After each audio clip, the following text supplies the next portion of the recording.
ఆదికాండము 10వ అధ్యాయము. ఇది నోవహు కుమారుడగు షేము, హాము, యాపెతను వారి వంశావళి. జలప్రళయము తరువాత వారికి కుమారులు పుట్టిరి. యాపెతు కుమారులు గోమెరు, మాగోగు, మాదయు, యావాను, తూబాలు, మెషెకు, తీరసు అనువారు. గోమెరు కుమారులు అష్కనజు, రీఫతు, తోగర్మా అనువారు.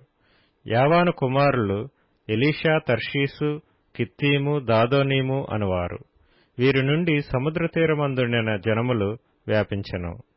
వారి వారి జాతుల ప్రకారము, వారి వారి భాషల ప్రకారము, వారి వారి వంశముల ప్రకారము ఆయా దేశములలో వారు వేరైపోయిరి. హాము కుమారులు కూషు, మిస్రాయిము, పూతు, కనాను అనువారు. కూషు కుమారులు సెబా, హవీలా, సప్తా, రాయమా, సప్తక అనువారు. రాయమా కుమారులు షేబ, దదాను అనువారు. కూషు నిమ్రోదును కనెను. అతడు భూమి మీద పరాక్రమశాలి అయి యుండుటకు ఆరంభించెను.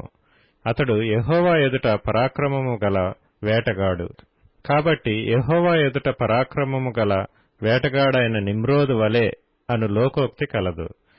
షీనారు దేశములోని బాబెలు, ఎరెకు, అక్కదు, కల్నే అను పట్టణములు అతని రాజ్యమునకు మొదలు.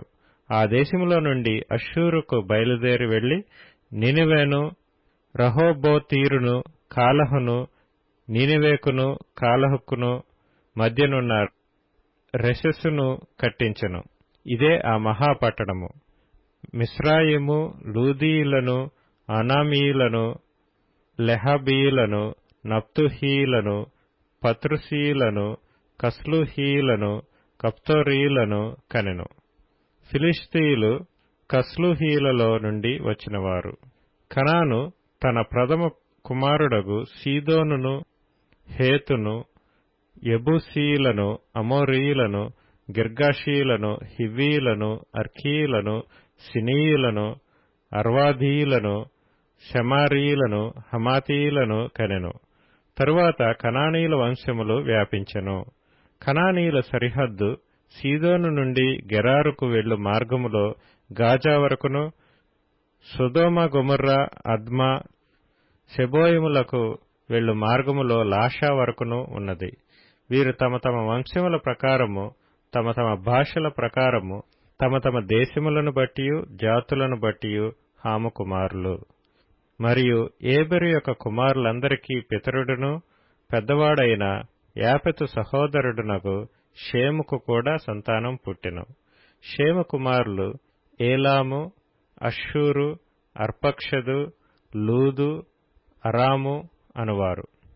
అరాము కుమారులు ఊజు, హూలు, గెతెరు, మాషను అనువారు. అర్పక్షదు షేలహును కనెను. షేలహు ఏబెరును కనెను. ఏబెరుకు 2 కుమారులు పుట్టిరి. వారిలో ఒకని పేరు పెలగు. ఏలయనగా అతని దినములలో భూమి దేశములుగా విభాగింపబడెను. అతని సహోదరుని పేరు యొక్తాను. యొక్తాను అల్మోదాదును, షెలపును, హసర్మావెతును, ఎరహును, హదోరమును, ఊజాలును, దిక్లాను, ఓబాలును, అబీమాయలును, షేబను, ఓఫీరును, హవీలాను, యోబాబును కనెను.